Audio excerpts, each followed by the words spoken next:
Então, abra sua Bíblia no livro do profeta Amós, capítulo 9, versículo 11. Vou ler somente esse. Diz assim. Vamos ler todos juntos? 1, 2, 3. Naquele dia, tornarei a levantar o tabernáculo caído de Davi, e repararei as suas brechas, e tornarei a levantar as suas ruínas, e o edificarei como nos dias da antiguidade. Eu queria falar, o tema, né, eu não vou falar de lá, mas o tema que o Senhor colocou no meu coração é restaurando a adoração. E para a gente entender o que esse texto está querendo dizer, de Amós, a gente estudou bastante aqui na igreja. Eu tenho certeza que algumas pessoas vão estar bem familiarizadas com o que eu vou falar, né? E para outros vai ser a título de conhecimento. Nós sabemos que Israel foi feito um povo, né, através de Jacó e através dos seus filhos, as 12 tribos.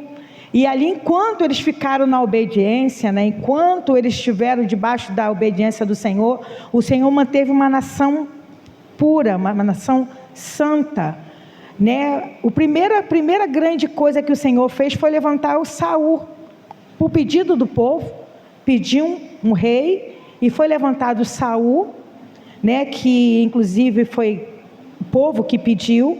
Não depois de muito tempo, o Senhor levantou Davi. E a Bíblia vai falar de Davi sempre com muito carinho, sempre com muito amor, dizendo que Davi era o homem segundo o coração de Deus. Dizendo que Davi era um homem que Deus achou. Inclusive tem até um versículo que fala isso: achei ao meu servo Davi. E quando a gente chega em Amós capítulo 9, há uma promessa de que Deus levantaria novamente o tabernáculo caído de Davi. A gente fica assim sem saber, como assim? Só para a gente poder se situar. Amós, ele era um boiadeiro, ele cuidava de ovelhas e cultivava sicômoros, que é um tipo de figo, de figueira, daquela figueira mais barata, sicômoro. E ele estava lá no Reino do Sul, estava lá pleno, até que o dia o Senhor chamou ele para falar para o Reino do Norte. Quem é o Reino do Norte? O Reino do Norte é aquele povo que ficou com Jeroboão quando as tribos se dividiram lá em Roboão, filho de Salomão. Foi aquele povo que se misturou, foi aquele povo que fez altar. Eu até escrevi aqui: em Dan, Betel, Betesda, Samaria e Gilgal. Colocaram o altar para que o povo não fosse para o Reino do Sul adorar a Deus lá em Jerusalém, porque o que Jeroboão pensava? Se o povo for para Jerusalém para adorar, eles vão ouvir a lei de Deus, eles vão ter contato com a palavra de Deus, e eles vão se rebelar, eles vão querer ficar debaixo do poder de Deus. Jeroboão teve uma ideia, uma estratégia do inferno, mas uma estratégia que acontece hoje. Ele construiu lá no Reino do Norte 4 altares, colocou bezerros para serem adorados. As festas continuaram sendo efetuadas conforme nada tivesse acontecendo, e as coisas aconteciam tudo conforme era. Só que os sacerdotes que estavam no Reino do Norte não eram sacerdotes da tribo de Levi. Eles escolhiam um monte de macumbeiros, de feiticeiros, desse jeito, para que os cultos acontecessem. Havia ali um secretismo religioso, e o pessoal do Norte adorava estar lá, porque achava que estava adorando a Deus, quando na verdade não estava adorando a Deus, quando na verdade estava longe da presença de Deus.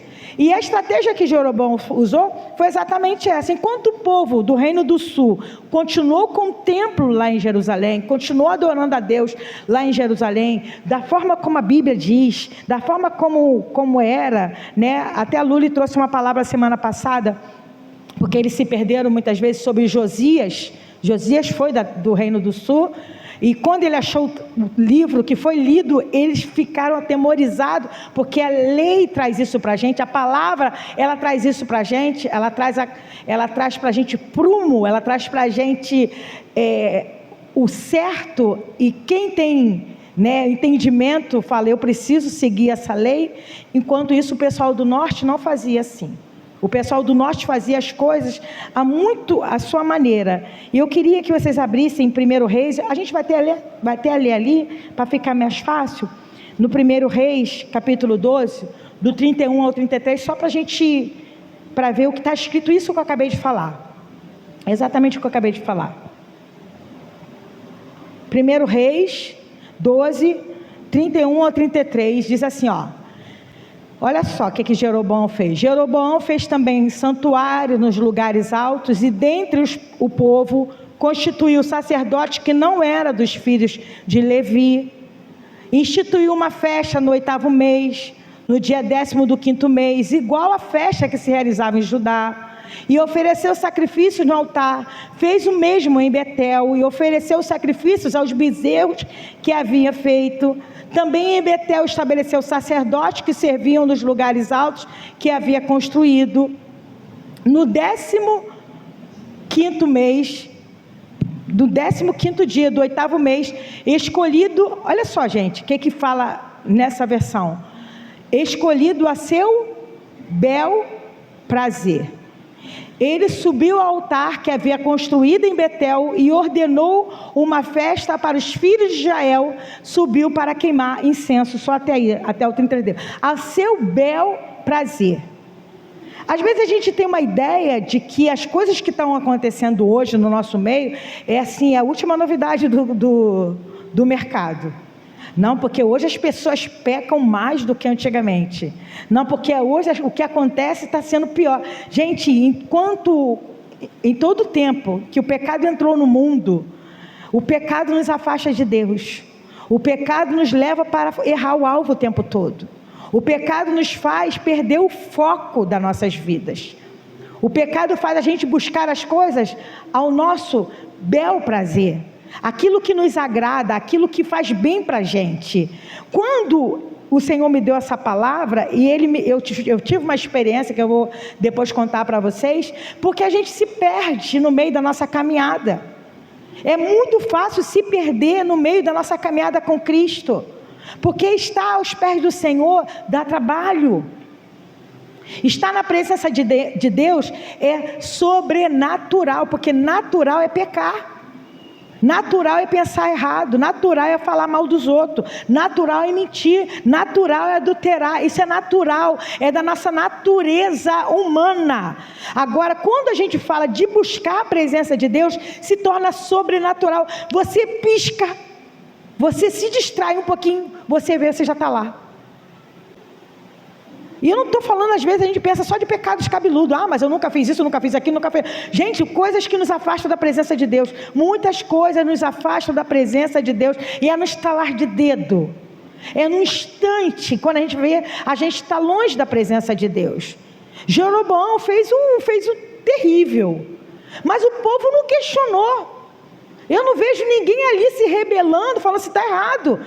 Não é bezerro que a gente tem que adorar, porque ele estabeleceu festa, ele estabeleceu tudo, a rotina do culto, todo mundo estava lá, tinha sacerdote, tinha levita, tinha música, tinha harpa, tinha o culto, as pessoas iam, as pessoas voltavam e não questionavam se aquilo ali estava certo ou errado. Será que não acontece isso com a gente? A palavra que o pastor trouxe aqui no começo foi exatamente isso, né? Se no culto não houver rendição, se no culto não houver morte da nossa própria carne, se no culto não houver aquele entendimento que eu não estou indo lá para encontrar com meus irmãos, eu estou indo lá para encontrar com o Senhor, alguma coisa está errada. Mas é mais fácil a gente ficar acostumado a vir, né? Domingo é meu dia de estar na igreja. E é ótimo quando a gente está aqui. É bom estarmos aqui. É ótimo encontrarmos com nossos irmãos. É maravilhoso ter esse tempo de comunhão. Mas é muito mais além do que isso. É um tempo que o Senhor quer me preparar e te preparar para passar uma semana inteira na presença dEle. Porque 2 horas de culto aqui no domingo é pouco perto de uma semana, de segunda, terça, quarta, quinta, sexta e sábado, que você vai estar envolvido com tudo que o mundo oferece. E eu também. O que eu recebo aqui, o que você recebe aqui, é aquela rendição, é aquela: Senhor, me dá as coordenadas, Senhor, me dá direção, me dá força para aguentar. E durante a semana você permanecer. Aquela palavra que vai sendo pregada, aquele louvor que vai sendo cantado, aquela situação que vai acontecendo, você vai ruminando, você vai ruminando, você vai ruminando, você vai ruminando. E conforme você vai lendo também, não fica só no hoje, mas amanhã você lê, na terça você lê, na quarta você lê. Você vai aprendendo e vai sendo edificado pela palavra de Deus. O povo não questionou, você não vê.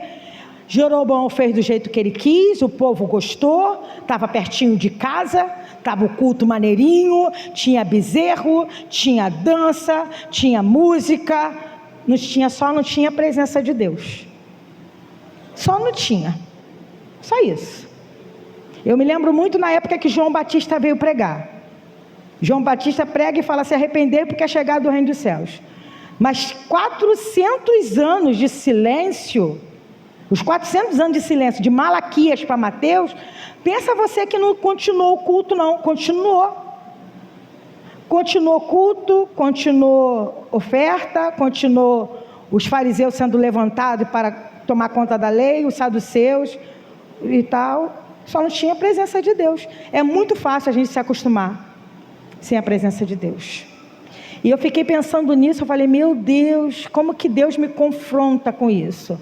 Porque é muito fácil se acostumar, gente, com a rotina. A rotina acostuma muito a gente. Eu sou uma pessoa muito rotineira. Eu tenho um horário de acordar, eu tenho um horário que eu faço as minhas coisas, eu acordo, eu tenho uma devocional, depois eu vou para a academia, depois eu volto, vou fazer minhas coisas, não. Quando quebra isso, me quebra, porque eu sou sistemática, minha tantã, sabe? Quando quebra, me quebra, porque eu já programei todo o meu dia dentro daquele meu cronograma, aí quebrou, saiu. Às vezes a gente é assim com Deus, e Deus tem que se encaixar dentro da nossa agenda, Deus tem que se encaixar dentro do meu horário de... Deus, olha só, devo falar contigo, estou em dezembro é um mês bem complicado, o Senhor tem que se encaixar aqui, ó, nesse horário aqui. Se o Senhor não se encaixar nesse horário aqui, para mim não dá certo, não. Fica o nosso bel prazer, fica da nossa maneira, fica daquele jeito que a gente gosta de organizar as coisas. Mas interessante que quando Deus usa Amós, Deus fala para Amós que Ele tornaria a levantar o tabernáculo caído de Davi. Como assim? Ele está falando para o Reino do Norte. O Reino do Norte praticamente foi assimilado com o povo, ficou uma mistura tão grande. Quer entender sobre quem era o povo do Reino do Norte? É só ler João 4, a mulher samaritana. Se lembra que a mulher samaritana, não vou ler não, porque a gente não vai falar sobre ela, mas se lembra que ela ficou questionando: vem cá, o meu povo fala que tem que adorar nesse monte. Por que ela falava? Porque o monte que eles adoravam era o Betel, Betesda, o Samaria e o Gigal, que era o monte lá, todo errado. O meu povo, que eu sou samaritano, fala que eu tenho que adorar nesse monte aqui. Vocês que são judeus, fala que tem que adorar. Jesus não deixou nem de disciplinar ela, que falou assim: realmente... a salvação, ela vem dos judeus. Deixou bem claro para ela de que aquela situação que Samaria vivia, porque a mulher já tinha 5 maridos e nenhum era dela, uma vida de libertinagem. Não fala que ela era uma adúltera, mas fala que ela vivia uma vida de libertinagem. O povo de Samaria não tinha lei, gente, não tinha doutrina, faziam tudo como seu líder começou, ao seu bel prazer. Mas Jesus chegou para ela e falou assim: olha, a salvação é do judeu, mas chegará o tempo em que vocês não vão precisar nem lá em Betesda, Betel, Samaria, nem aqui em Jerusalém. Chegará o tempo em que os verdadeiros adoradores adorarão o Pai em espírito, e é verdade, porque é esse que os pais procuram para serem seus adoradores. E deixa eu perguntar uma coisa para vocês, não precisa responder. do que Jesus está falando e do que Amós está falando. Do que Jesus está falando de um tempo que não precisaria mais estar aqui, nem estar ali, e Amós falando que levantaria de novo um tabernáculo caído de Davi. Engraçado que hoje as pessoas, elas têm uma facilidade muito grande de se apegar a coisas, né? É normal você ver, isso eu não pude falar lá, mas eu vou falar aqui. É normal você ver em algumas igrejas aquele candelabro, já viu? Fazendo ornamentação da igreja, aquele candelabro, a menorá, né? Ou com 7 ou com 9 lâmpadas, né? Como se fosse uma lamparina. Em algumas igrejas, eles usam até o ofertório, uma casinha da Arca da Aliança, que tem os querubins, né? Lá. Outras igrejas usam algumas coisas que eram da antiga aliança, chofar, que é aquela trombeta de chifre, né, do carneiro, e outras coisas mais. Mas quando a gente vê o que a palavra de Deus ela fala, que levantaria o tabernáculo caído de Davi, e vai para Jesus falando para a mulher samaritana, que não era nem aqui, nem lá, mas que seria em espírito e em verdade, a gente começa a entender o que Deus está falando para Amós, e a gente começa a entender o que Deus está falando com a gente. Porque esse tabernáculo de Davi não se fala mais de um templo. Esse tabernáculo de Davi fala de uma pessoa. E eu queria que vocês abrissem, por favor, em João capítulo 1. A gente vai ler do 1 até o 14. E a gente vai discorrer em cima desse texto e falar de quem é esse tabernáculo de Davi, trazendo na palavra de Deus a promessa do Messias que viria, nascido de mulher. Olha o que diz: no princípio era o verbo, e o verbo estava com Deus, e o verbo era Deus. A igreja, 2. Todas as coisas foram feitas por ele, e sem ele, nada do que foi feito se fez, igreja.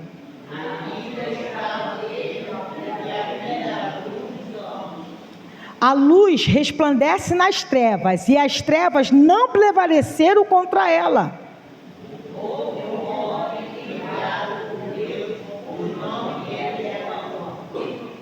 Este veio como testemunha para testificar a respeito da luz, para que todos viessem a crer por meio dele.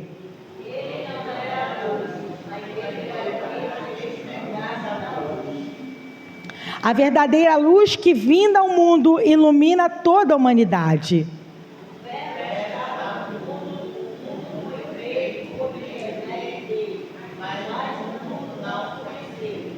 Olha que veio para o que era seu, e os seus não receberam.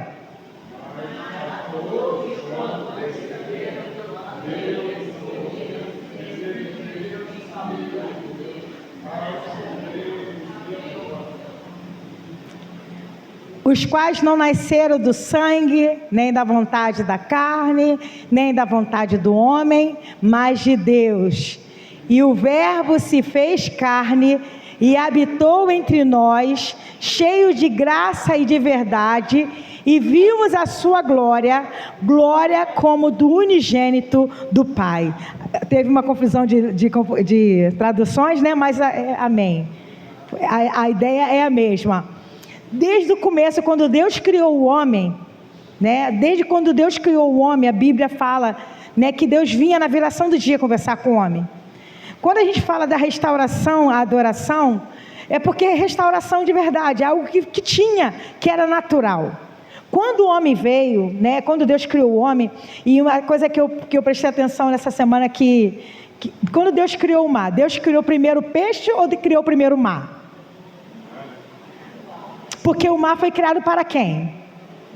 Para os peixes. Quando você pesca, tira o peixe de dentro da água, o que acontece com o peixe? Ele afoga com ar. Ele morre afogado com ar, porque ele foi feito para estar dentro da água. Quando Deus te fez, quando Deus nos fez, Deus nos fez para ficar dentro de quem? Dentro dele. Quando eu estou fora de Deus, o que é que eu faço? Eu morro afogada. Eu morro afogada, porque a presença de Deus é o que me sacia, é o que te sacia, é o que te traz paz. A presença de Deus. Hoje, a gente está vivendo um tempo em que, como Jeroboão criou muitas coisas, muitos ritos, as pessoas estão usando de subterfúgios para obter a presença de Deus. Mas são subterfúgios. Não é presença de verdade. Hoje se fala que se você tiver uma profissão, for bem sucedida, tiver um mestrado, um doutorado, MBA, não sei, Luli. A Luli é melhor do que eu para falar essas coisas. Mas você tiver alcançado algumas coisas, você vai ser bem realizado. Há outros que falam que não, que se você for uma boa dona de casa, criar teus filhos ali ao pé da, né, ali agarradinho contigo ali, você vai ser feliz. Há outros que falam que você consegue ter felicidade se você tiver um bom emprego, uma casa confortável. Mas deixa eu falar uma coisa para vocês. Nada desse mundo satisfaz a gente. Você pode ser uma dona de casa que fica com teus filhos, ou uma pessoa que consiga alcançar um maior grau que possa existir de faculdade, de entendimento. Porque o que sacia o homem é Deus. Deus nos fez para estar dentro dele. E foi isso que o Senhor falou comigo, tem falado comigo há 1 mês e meio atrás. Porque eu tive uma crise nervosa por causa da autoescola que eu não passei. Só porque eu fiz 4 vezes, 3 vezes, na quarta eu passei. Só porque eu fiz 3 vezes e não passei. Mas Deus me fez, deixa eu explicar para vocês. Eu não passei. Deus usou a situação de eu não passar para trazer algo dentro de mim que não estava no lugar. Porque eu venho para a igreja. Vocês sabem que eu venho para a igreja. Eu leio a Bíblia. Vocês sabem que eu leio, não sabem? Eu canto louvores. Eu preparo a palavra para pregar, né? Mas isso não significa que eu estou tendo um relacionamento com o Senhor. O que significa que eu estou tendo um relacionamento com o Senhor é quando eu estou dentro do Senhor e tudo que me acontece, coisas boas e coisas ruins, eu sei que contribui para o meu bem, isso não me traz crise. E quando eu entrei nessa crise existencial de que o mundo caiu sobre mim, eu fui buscar a Deus e o Senhor falou comigo: você se perdeu, filha, você está perdidinha. Eu falei: como assim? Você se perdeu desde quando? Eu te dei algumas coisas. Tem coisas que só eu posso tratar em você. E você usa de subterfúgios para ser tratada. E nada disso vai trazer o tratamento eficaz que só eu, o Senhor, faço na sua vida. Você precisa mergulhar em mim. Você precisa mergulhar em mim. A gente não canta mergulhar em teu ser, encontrar-me contigo. Linda a música, né? Mas esse mergulhar em Deus, porque quando a gente vai lá no jardim, como que era o relacionamento de Adão com Deus? Era um relacionamento sincero. Todo dia, na virada da noite, Deus vinha falar com o homem. Não era aquela Senhor, meu Deus e meu Pai, aquela coisa formal. Não era. Era natural. O homem pecou. Houve um desligamento. O espírito do homem morreu. Houve desligamento. Mas mesmo tendo desligamento, quando a gente vai um pouquinho ali na frente, em Gênesis 4, a gente vê outra adoração acontecendo ali. Abel e Caim. Apesar do homem estar caído, Abel conseguiu oferecer uma oferta ao Senhor em adoração que foi agradável, enquanto Caim foi reprovado, e a sua oferta. Então tem uma conexão. Abel pagou pela própria vida. Quando a gente vai lá para Gênesis capítulo 6, a Bíblia fala que Deus achou graça em Noé, que Noé era reto e agradava a Deus. Mesmo o homem caído, existia uma conexão do homem com Deus. Noé foi achado diante de Deus. Quando a gente vai lá para o capítulo 12, Abrão foi chamado no meio de uma terra chamada Mesopotâmia, que era um lugar de idolatria, que era um lugar, cidade riquíssima. Abraão é poderoso, só que não era satisfeito. Se lembra que eu falei para vocês? Que não é dinheiro que satisfaz a gente? Porque ele queria algo, e Deus chamou ele por isso: sai da tua terra, da tua parentela e vai para a terra que te mostrarei. Quando a gente chega em Gênesis 22, que Deus já tinha cumprido a promessa, que aparece a primeira vez a palavra adoração na Bíblia, foi quando Abraão tinha que oferecer o seu filho em adoração. Começa a descortinar o que Deus quer. Volta ao início que o pastor falou: adoração é entrega, renúncia, rendição. Abraão entendeu. Vai lá no monte, vai no lugar que eu te mostrarei, oferece teu único filho, para que seja uma oferta a mim. Não foi isso? A gente não vê se Abraão titubeou, teve dúvida. Abraão simplesmente pegou e foi. E vocês sabem o final da história.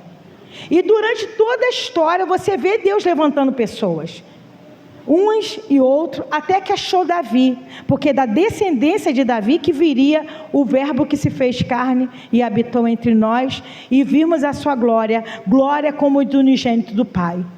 Quando essa palavra habitou, esse verbo ali, ó, e o verbo se fez carne e habitou, tá vendo esse habitou?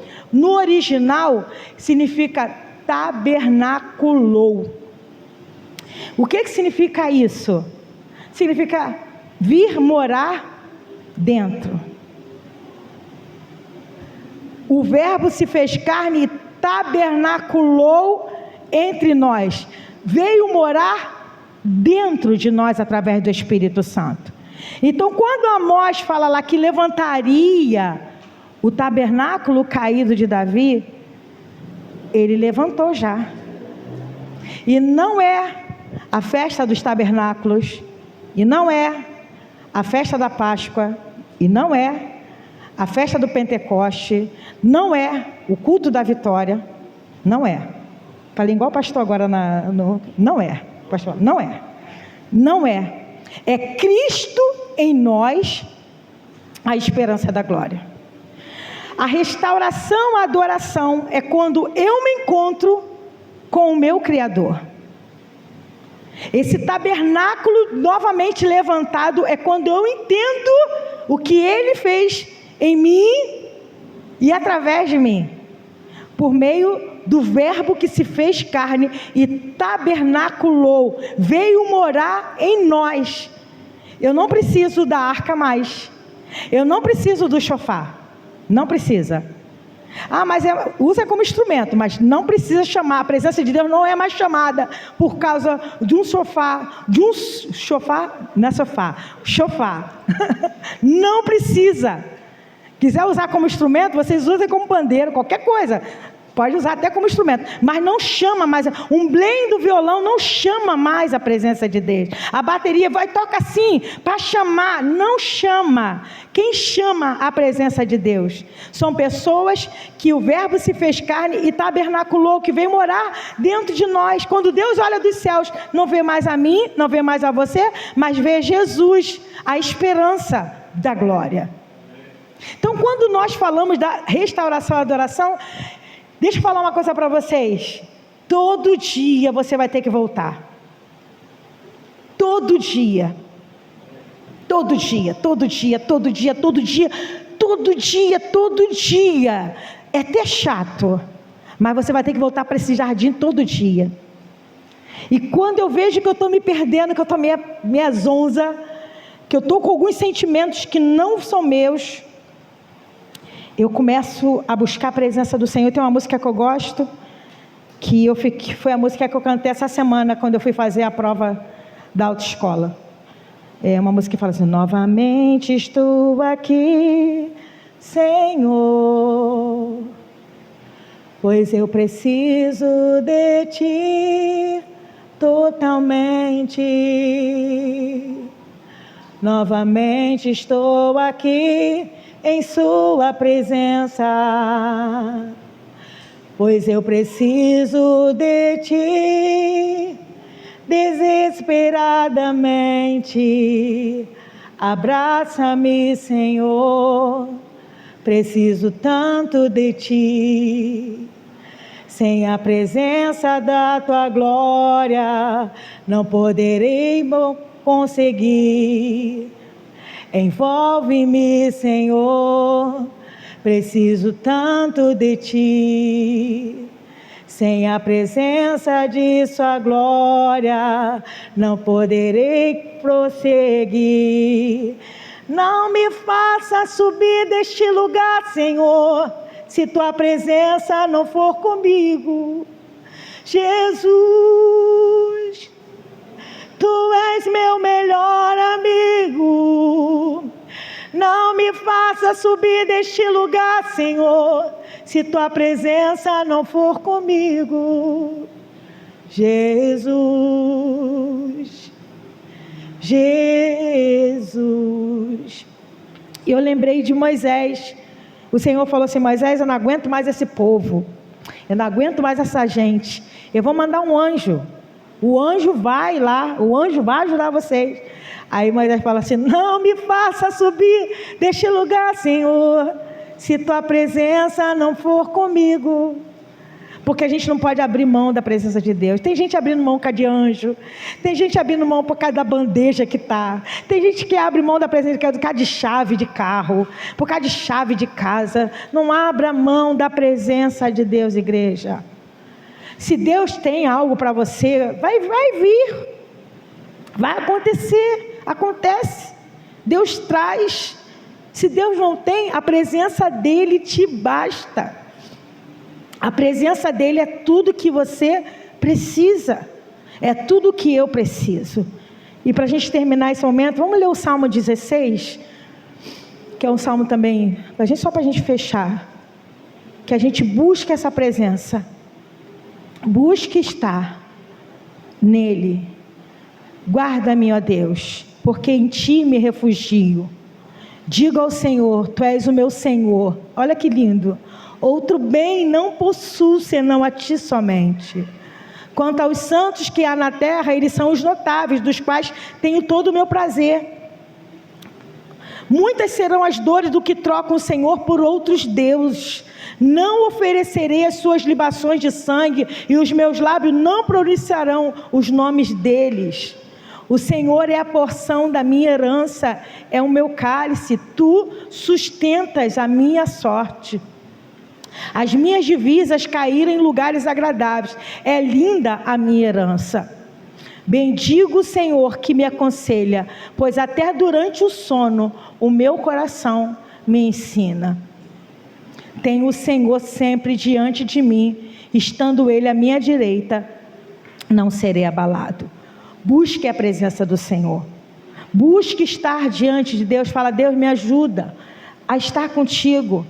Eu tenho certeza, igreja, eu tenho certeza, porque eu estava num estado emocional estranho. Eu estava vendo a ponto de eu meio que surtar. O nervoso, quando eu começava a pensar na prova, quando eu começava a pensar naquilo, começava a me dar um ataque cardíaco, do nada. E eu falei: gente, isso não é normal, você passar em prova ou não passar em prova. O que é as coisas dessa terra, perto da presença de Deus? E quando eu fiz a terceira prova, eu não falei com ninguém lá em casa que eu fui fazer, nem para ninguém, nem para a igreja. Falei para o Dudu só, meu marido. Falei: nego, eu vou fazer, mas não vou falar para ninguém, para não ficar me sentindo cobrada a falar que não passei. Quando eu entrei naquele carro, foi na semana que eu comecei a buscar a presença de Deus de uma forma assim tão intensa, tão gostosa, não porque eu queria passar, entendam bem. Não era porque eu queria passar, igreja, entenda bem. Era porque eu queria estar conectada novamente com Ele. E quando eu sentei naquele carro, eu estava com uma paz. Na terceira, eu estava numa paz, e eu consegui fazer tudo. Eu voltei com o carro, eu entrei com o carro na baliza, eu não ajustei o espelho e derrubei a baliza, mas eu saí. Aí a menina falou assim: que pena, você dirige tão bem, você derrubou a baliza. Eu falei assim: tá tranquilo. Aí ela falou assim, é porque tudo é no tempo de Deus. A avaliadora, eu falei, desse jeito. Eu saí de lá rindo e falei para a Verônica é a instrutora, virou a chave, Verônica, eu descobri o caminho. O meu caminho é estar aos pés do Senhor. Ela, ai Ana, mas o que aconteceu que te derrubou a baliza? Eu falei, não é a baliza, Deus virou uma chave dentro de mim. E na próxima eu vou passar. E Deus foi tão bom que calhou de eu fazer a prova junto com o Tudinho. Quem é Tudinho? Rafael, com o meu Tudinho. E foi uma vitória e foi um testemunho. Porque quando eu fui fazer a prova, a mesma paz que eu estava lá, aquela mesma paz, porque a chave virou, eu entendi que eu preciso da presença de Deus, fiz a prova, voltei, o carro morreu, aí ela falou assim, perdeu 2 pontos, eu falei, mas eu estou dentro, eu ainda fui abusada ainda, eu estou dentro, você está dentro, eu falei, então tá bom, liguei o carro, botei no ponto morto, liguei o carro, e fui eu fazer a coisa lá, quando cheguei lá no final, você passou, deu um abraço na examinadora, agarrei a examinadora assim, ela nem entendeu nada, agarrei ela aqui, que eu queria ver, porque eu entendi que a presença de Deus é tudo que eu preciso. Se você entender isso, igreja, que a presença de Deus é tudo que você precisa, você não vai se satisfazer em pornografia, você não vai se satisfazer em ter dinheiro ou não ter dinheiro, você não vai se satisfazer porque eu tenho que ter aquilo, não tem. A presença de Deus vai bastar, é o que eu quero para as nossas vidas, é o que eu preciso, é o que nós precisamos, porque assim como o peixe, o mar foi criado para o peixe, se tirar o peixe de dentro do mar, ele morre, assim sou eu e você, se nós formos tirados de dentro de Deus, morremos. Se você esquecer de tudo que eu falei hoje, mas lembrar do mar e do peixe, que você precisa estar mergulhado em Deus, vai valer a pena, amém?